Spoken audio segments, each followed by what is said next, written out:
Então, olá pessoal, eu me chamo Diego Trintin e hoje nós vamos dar continuidade ao nosso curso China e Relações Internacionais, Ascensão Chinesa e Relações com o Brasil, com a professora Márcia Aguirre, falando sobre o tema da cadeia de valor da soja nas relações sino-brasileiras.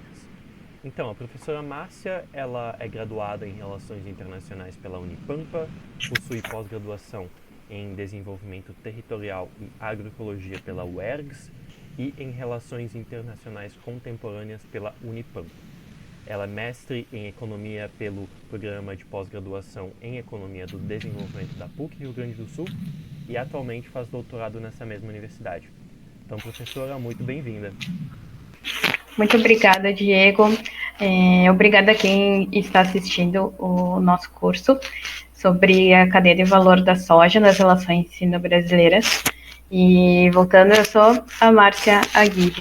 Então, o meu planejamento é ter um diálogo com vocês, uma aula mais expositiva, mais abrangente, sobre o que é a soja dentro dessa cadeia e qual é a importância para o Brasil e qual é o papel da China dentro desse sistema.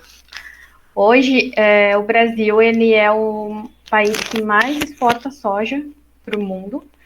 Em primeiro lugar, a gente tem o Brasil, em segundo, Estados Unidos, depois a Argentina, em quarto lugar, a China.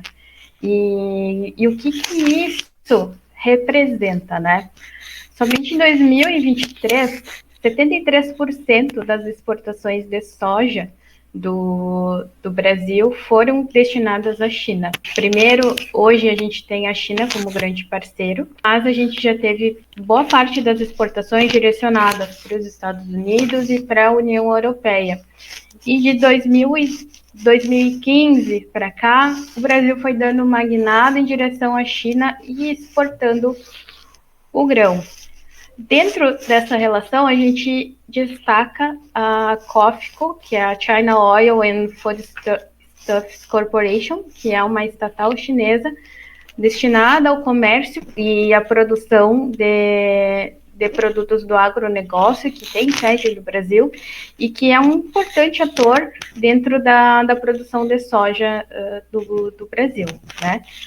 A China, que é uma economia que tem apresentado grande ascensão no século XXI e é um importante ator internacional, principalmente em termos de comércio, importa 64% da soja produzida no mundo, o que faz com que o Brasil tenha exportado, segundo o Ministério do Comércio Exterior, o MDIC, 104,3 bilhões de dólares somente no ano passado, né? E com isso a gente vê também um papel fundamental dos estados brasileiros nessas exportações, onde Mato Grosso, Paraná, Goiás, Rio Grande do Sul e Mato Grosso do Sul são os principais estados que mais produzem soja para exportação. Mas embora a gente traga esses números e eles sejam a parte mais aparente de todos os dados, e quando a gente fala de exportação de soja, é importante a gente voltar para trás e ver o desenvolvimento desse grão dentro do comércio e como é que surgiu no Brasil. A soja que a gente conhece hoje, que é a Glycine Max, que é um grão que é diferente do original, que quando chegou nas Américas, é diferente por causa de modificações genéticas, né?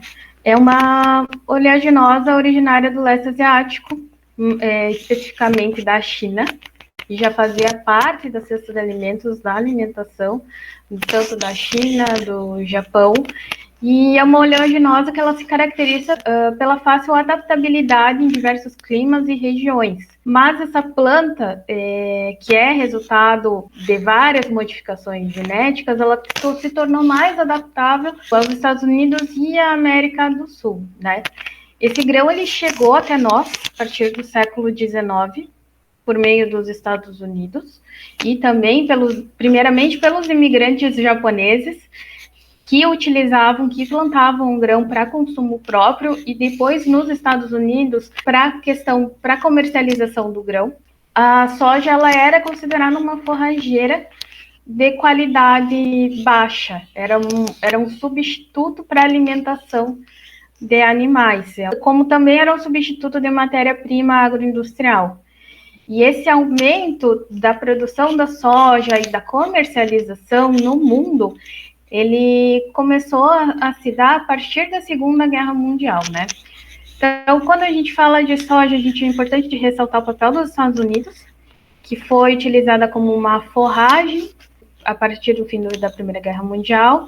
Então, com a soja, a partir depois da Segunda Guerra Mundial, que teve a grande expansão da soja e esse consumo para matéria-prima pela agroindústria. Durante as décadas de 1960 e 70, a gente tem a produção da soja. A produção da soja para comércio exterior era liderada tanto por Estados Unidos e China, que detinham até então 92% da produção mundial da soja. A China para alimentar o próprio país e os Estados Unidos para poder alimentar animais e também exportar. E ao comitante disso, porque a gente tem, década de 70 e 70, a gente tem um movimento no mundo que é a Revolução Verde, a modernização da agricultura, onde a gente tem melhoramentos genéticos, a gente tem grandes investimentos para expansão do agronegócio, né? O que a gente conhece hoje de agronegócio, a gente deve muito à questão da modernização da agricultura na década de 70. Então, essa expansão, ela se deve ao impulso em pesquisa, em comércio nos Estados Unidos para esse setor, que até criou uma associação, que era a Associação Americana de Soja, foi criada para promover esse comércio, né, tanto dos Estados Unidos quanto o restante do mundo. Porque até então, a economia chinesa não era voltada para fora, como é a China que a gente conhece hoje, né? E com isso, com o crescimento da população mundial, a gente também tem uma demanda maior da soja, o que faz com que esse grão ele tenha um aumento considerável de preço de mercado, né? E a gente pode destacar 4 grandes períodos, aliás, quando a gente fala de período, principalmente em relação à América do Sul.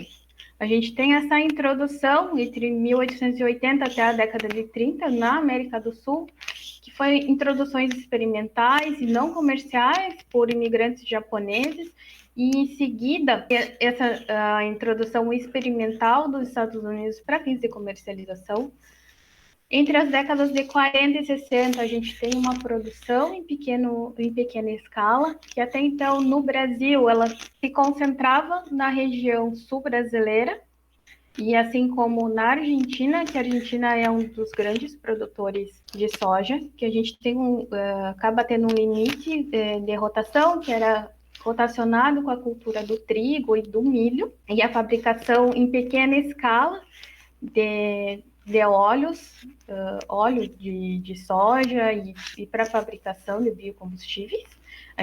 No terceiro período, a gente tem a expansão para larga escala, que vai dos anos 70 a 1995, que aí a gente se espalha tanto por toda a Argentina, Paraguai, para o Brasil. Dentro desse período, a gente tem um marco importante que são os processos de interiorização do Brasil, que as regiões Centro-Oeste, o Cerrado, e também com as próprias inovações trazidas pela Embrapa em questão de pesquisa, inovação e desenvolvimento, acabam expandindo essa cultura, e a gente tem, então, a questão da tecnologia da expansão e do Brasil como um exportador de soja, a gente começa a partir dos anos 70.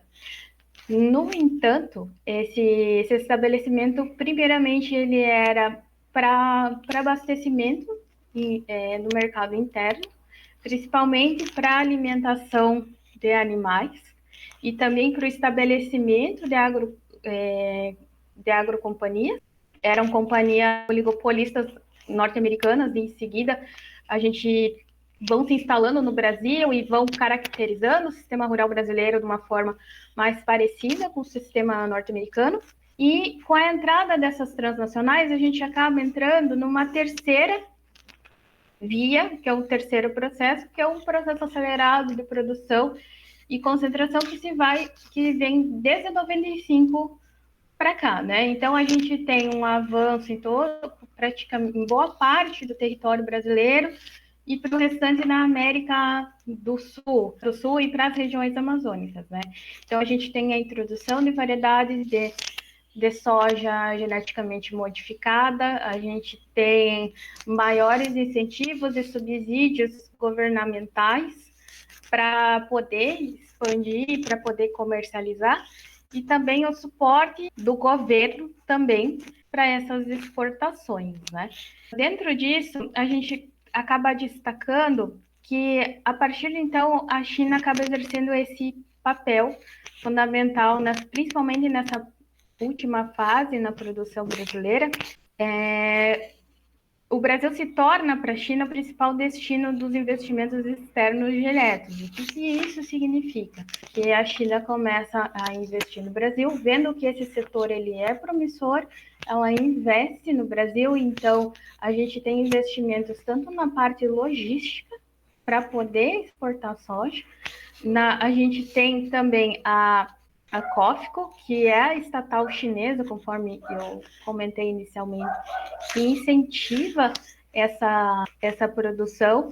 Então, dentro do investimento externo chinês, o Brasil acaba se tornando um principal parceiro. Porém, a China só se torna para o Brasil o principal destino da soja a partir de 2018, 2019, porque até então os destinos do Brasil eram os Estados Unidos e a União Europeia. Além dos grãos in natura, tinham subprodutos, né, manufaturados da soja, como óleo, farelo da soja, que passavam por algum processo industrial e tinham um pouco mais de valor agregado, justamente por serem produtos industrializados, né? Mas quando o Brasil vê na China seu principal parceiro comercial, o Brasil começa a exportar somente grãos in natura. Então, boa parte das exportações brasileiras hoje que o Brasil produz, ele é direcionado ao mercado chinês. Em contrapartida, a gente vê um movimento em que a China ela diversifica os parceiros dos quais ela precisa, porque embora a China abrigue 20% da população mundial, somente 9% do território chinês ele é agricultável. Além da questão cultural da própria alimentação chinesa, o consumo das famílias chinesas está voltado também para o consumo de carne.